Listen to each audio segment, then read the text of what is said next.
मिथ्या स्थिति विधि या रेगुलर फाल्सी मेथड, एक ही बात है, ठीक है। अब सबसे पहले अपन को रेगुलर फाल्सी मेथड या मिथ्या स्थिति विधि का फॉर्मूला पता होना चाहिए। क्या है formula? X n plus one equal to x n minus x n minus one divide by f of x n minus f of x n minus one. ये फॉर्मूला है मिथ्या स्थिति विधि या रेगुलर फाल्सी मेथड। अब इसमें क्या करना है, सबसे पहले ये क्वेश्चन दिया हुआ है आपको। इस क्वेश्चन में ऐसे दो बिंदु पता होने चाहिए आपको जिसमें एक पे आपकी पॉजिटिव वैल्यू है और एक पे आपकी नेगेटिव वैल्यू है। जैसे x इक्वल टू पर जीरो रख के देखते हैं पहले। अपन को नहीं पता कौन से पॉइंट है, इसलिए x इक्वल टू जीरो रख के देखते हैं। जीरो पे यहाँ पे जीरो रख के देखा, जीरो माइनस फाइव, यानी कि क्या वैल्यू आई अपनी? माइनस की फाइव, यानी वैल्यू कैसे आई अपनी? नेगेटिव, ठीक है। अब x इक्वल टू वन पे देखते हैं। x इक्वल टू वन रखा, one minus two minus five, one minus two minus का five, one minus seven equal to minus six. Value कैसी आई? Negative. x equal to two, two two अपनी value क्या आई? एट माइनस का four minus का five equal to eight minus का nine equal to minus का वन, यानी कि वैल्यू कैसे आई? नेगेटिव। अब नेगेटिव नेगेटिव नेगेटिव आनी, अपन को कहाँ रुकना है? जहाँ अपने एक नेगेटिव, एक बिंदु पे पॉजिटिव आए और एक बिंदु पे नेगेटिव आए। x इक्वल टू थ्री पे देखते हैं। 27 minus six minus five, 27 minus 14 equal to positive value आ रही है। एक बिंदु पे पॉजिटिव और एक बिंदु पे नेगेटिव आ गई, मतलब x इक्वल टू थ्री पे वैल्यू आ रही है पॉजिटिव और x इक्वल टू टू पे आ रही है नेगेटिव। जहाँ पे भी ऐसे दो बिंदु जिस पे आपकी एक वैल्यू पॉजिटिव है और एक वैल्यू नेगेटिव है, जैसे इसमें पॉजिटिव नेगेटिव, यानी कि आपको x इक्वल टू टू और x इक्वल टू थ्री, इसके बाद में आप लिख देना।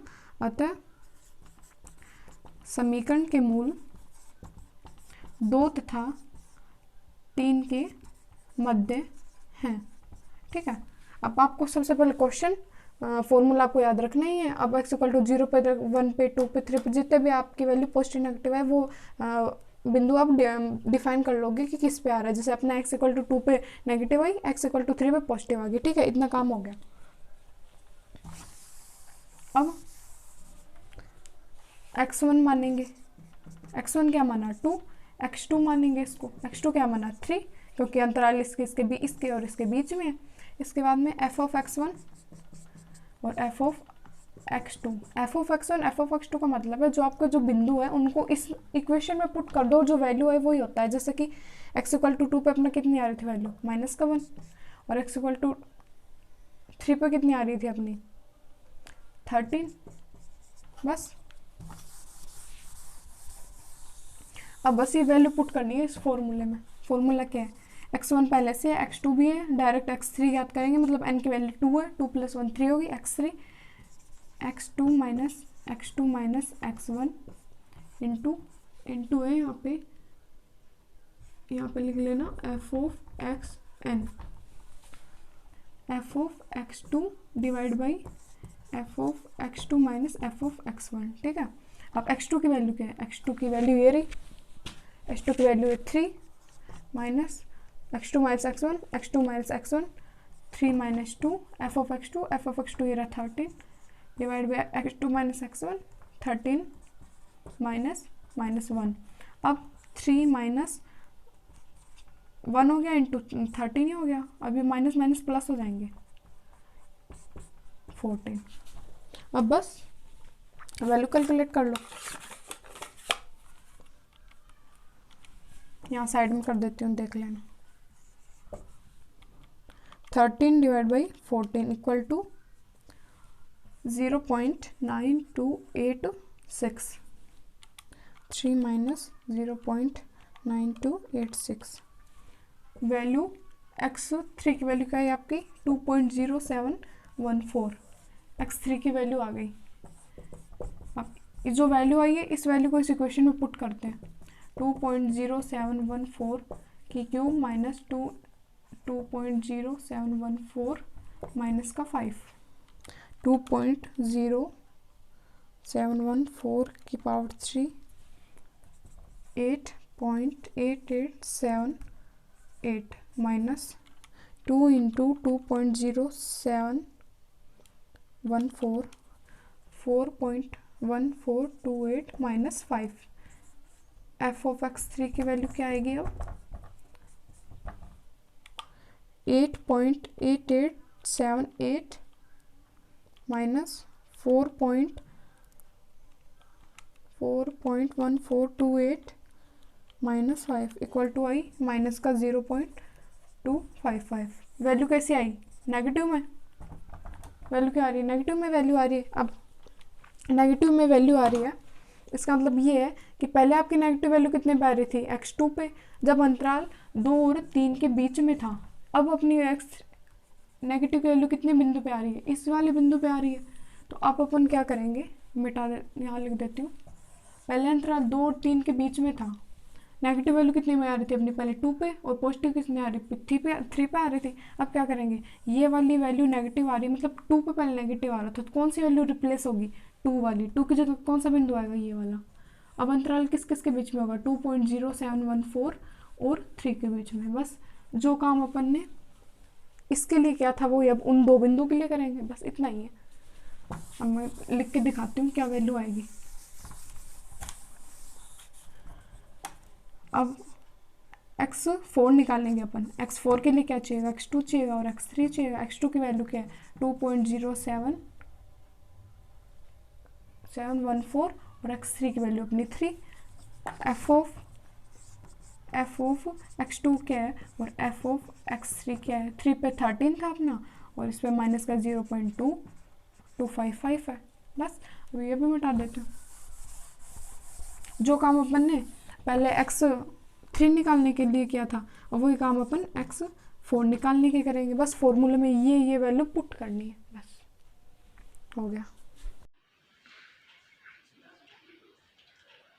तो एफ ऑफ x2 की वैल्यू एफ ऑफ x3 की वैल्यू पहले 2 और 3 के बीच में थी, अब 2 पहले नेगेटिव थी तो अब नेगेटिव आई है, नेगेटिव आई इसका मतलब 2 की जगह रिप्लेस होगी तो 2.0714 ही आ गई। ठीक है, तो अपन यहाँ पे एक लाइन लिख देना, अतः समीकरण के मूल, यहाँ आएगी लाइन, अतः समीकरण के मूल 2.0714 तथा 3 के मध्य 2.0714 और 3 के मध्य। समीकरण के मूल इसके और इसके बीच के मध्य, बस ये दो वैल्यू आ गई, इस पे फॉर्मूले पे पुट कर दो। ठीक है, तो फॉर्मूला ये था, फॉर्मूले में मान लो x4 इक्वल टू x3 की वैल्यू क्या है, x3 की वैल्यू है 3 माइनस x3 माइनस x2 मतलब 3 माइनस 2.0714 एफ ऑफ x3 की वैल्यू क्या है 30 divide by f of x3 minus f of x2 30 minus की वैल्यू 0.255। ठीक है, अब देखो 3 माइनस 2.0714 इक्वल टू इंटू 13। इसको सॉल्व करने पे वैल्यू क्या आएगी 12.0718 माइनस माइनस प्लस हो जाएगा 13 प्लस 0.255 13.255 बराबर 12.0718 divide by 13.255। 3 minus 0.9107 3 minus 0.9107 equal to x4 की वैल्यू क्या है अपनी 2.0893। ये x4 की वैल्यू आ गई। जैसे पहले अपन ने x3 की वैल्यू निकाली एफ ऑफ x3 पे देखी थी इस इक्वेशन में रखे, वैसे x4 की वैल्यू निकाल ली अपन ने, x4 की वैल्यू को एफ ऑफ x इस वाली इक्वेशन में देख लेंगे। इस इक्वेशन में क्यों देखेंगे क्योंकि इस इक्वेशन में मान रखने के बाद में अपन को पता चलता है कि पॉजिटिव वैल्यू आएगी तो ये वैल्यू चेंज होगी और नेगेटिव वैल्यू आएगी तो ये वैल्यू चेंज होगी। ठीक है, जैसे कि इसमें हो गई थी। अब एफ ऑफ x4 देखते हैं। एफ ऑफ x4 देखने के लिए इसमें इक्वेशन में मान रखेंगे 2.0893 की क्यूब माइनस 2 इंटू 2.0893 माइनस का 5, 2.0893 की power cube equal to 9.1202 minus 2 into 2.0893 equal to 4.1786 minus का 5। अब x4 की वैल्यू क्या आएगी, f ऑफ x4 की, f मतलब मैं बोल जाऊँ 9.1202 माइनस 4.1786 माइनस 5 इक्वल टू 91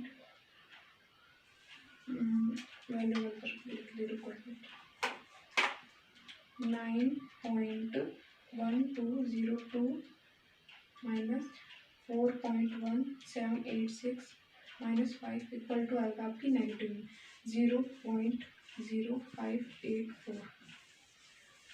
फिर से वैल्यू क्या आ गई, नेगेटिव आ गई। पहले इक्वेशन किसके किसके बीच में थी, मतलब अतः समीकरण के मतलब अंतराल या जो मूल है वो 2.07 और 3 के बीच में थी। अब अपनी वैल्यू x4 पे कितनी है, नेगेटिव। इसका मतलब ये जो वैल्यू रखी जाएगी x4 की वैल्यू 3 की जगह रखेंगे, इसकी जगह पता है कैसे पता चलेगा, नेगेटिव वैल्यू किस पे, f ऑफ x4 पे नेगेटिव आई। नेगेटिव इसमें से कौन सी वैल्यू दे रही है आपको, नेगेटिव। ये पॉजिटिव है, नेगेटिव नेगेटिव आपको ये बिंदु दे रहा है, इसका मतलब वैल्यू इसकी जगह चेंज होगी। जो आपका x4 रखा जाएगा वो इसकी जगह चेंज होगा। मतलब अब समीकरण अंतराल किस किस के बीच में होंगे, एक तो 2.0893 और 3। अब बस इन बिंदु पे याद कर लीजिए, आपको क्या रखा होगा 4 इटरेशन तक या मैक्सिमम 4 5, बस जैसे अपन ने 2 तक कर लिया। x3 की वैल्यू क्या थी, x4 की कर ली, x5 x6 बस इतना काफ़ी होता है, इतनी वैल्यू पुट हो जाती है। ठीक है, अब ऐसे ही आपकी पॉजिटिव नेगेटिव वैल्यू के देख के आप इसमें रख दीजिए और फॉर्मूले में पुट कर दीजिए, बस इतना ही है सिर्फ फारसी में। और आपको कुछ समझ नहीं है तो आप कमेंट बॉक्स में कमेंट कर देना। ठीक है।